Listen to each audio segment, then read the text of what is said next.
So although I don't like to make a lot of like scientific or psychological references, but there is a good one to look up, and it's called the biopsychosocial model of pain, and it's the purpose that pain serves. So, for example, physically, it's a protection system, it's an alarm system for like something that's going on. Psychologically, maybe you are going to get some sympathy or some empathy if you're, wounded in the wild, so to speak.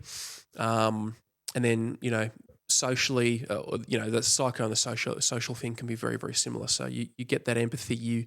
Maybe you're going to get some help from somebody that you can't ask for. But being in pain is going to be the alert system for them to give something to you, whether it's some sort of a social acceptance into a certain type of club, like the wounded veteran, former broken police officer kind of community, or psychologically it pays for you to think about yourself as broken because maybe that gives credence to the fact that your career was more than it really was and you wanted it to be more, right? So in the veteran space, pain financially pays as well. DVA is going to pay you money. They're going to pay you a lot of money.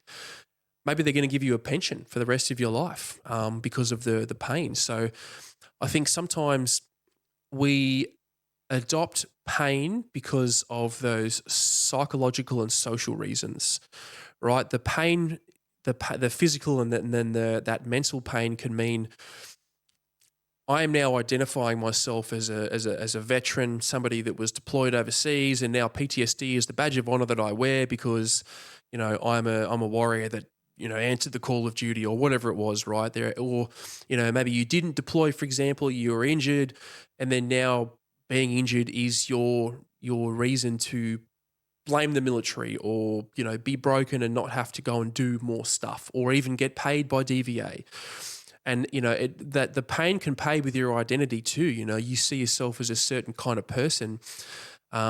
So just be aware that you may or may not do some of these things or a variation of it. And I'm telling you right now, I've done every and all variation of the type of paying that pain can give you. So be aware that the pain that you're experiencing can also pay you in different ways. It can also be beneficial, right?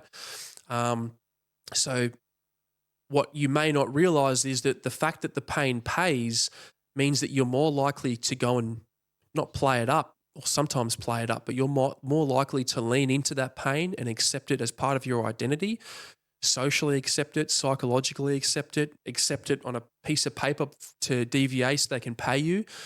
Be aware that the pain that you're experiencing and accepting it in that way so that it can pay you is a victim mindset. It may not feel like it.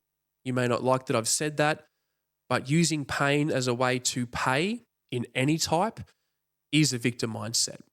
All right. Now, if you need to get your money from DVA and you've got to lie or whatever, that's on you. That's not something, and I can say, hand on my heart, I've never lied to DVA and said that I was something that I wasn't, or pretended that I had more injuries, or fluffed something up about my, my operational history. If anything, I tried to sort of downplay it, but you don't want to lean too much into that pain, because if you attach yourself to that pain, it's a lot harder to get away from. And if you truly want to get away from it, I promise you, being absent of that pain, being free from that pain is going to be far better for you than the benefits and the payment that pain can offer you.